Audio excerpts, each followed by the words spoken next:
भयानक गर्मी ने लोगों को घरों में कैद कर लिया है। हर कोई जलती गर्मी से परेशान है। इसी में एक अलग सा नाम लिया जा रहा है जिसे नौतपा कहते हैं। नौतपा क्या है ये समझना जरूरी है।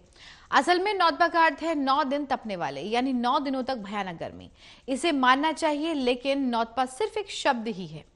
अब भारतीय मौसम विज्ञान विभाग के पूर्व निदेशक ये कहते हैं कि जिस तरह से गर्मी में नौतपा शब्द का इस्तेमाल होता है, वैसे ही सर्दियों में कश्मीर में जो चिल्लई कला का इस्तेमाल है वो किया जाता है। ये शब्द है, यानी भयानक सर्दियों के 40 दिन। अब मौसम विभाग इन शब्दों को साइंटिफिकली तो मानता नहीं है, लेकिन इसे साथ लेकर चलने में बुराई भी कोई नहीं है।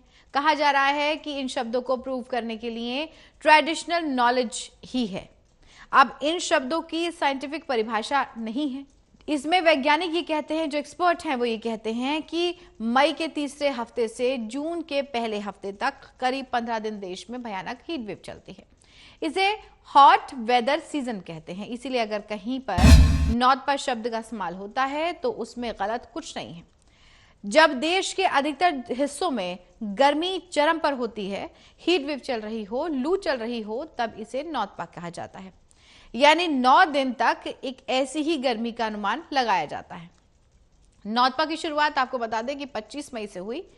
माना यह जा रहा है कि 2 जून तक ऐसे ही चलेगा और कई जगहों पर तापमान 50 डिग्री सेल्सियस तक पहुंच रहा है। अगर गर्मी 9 के बजाय 15 दिन तक यूं ही चलती रही, महीना भर चलती रही, तो क्या उसे भी नौतपा कहेंगे? ये भी बड़ा सवाल है।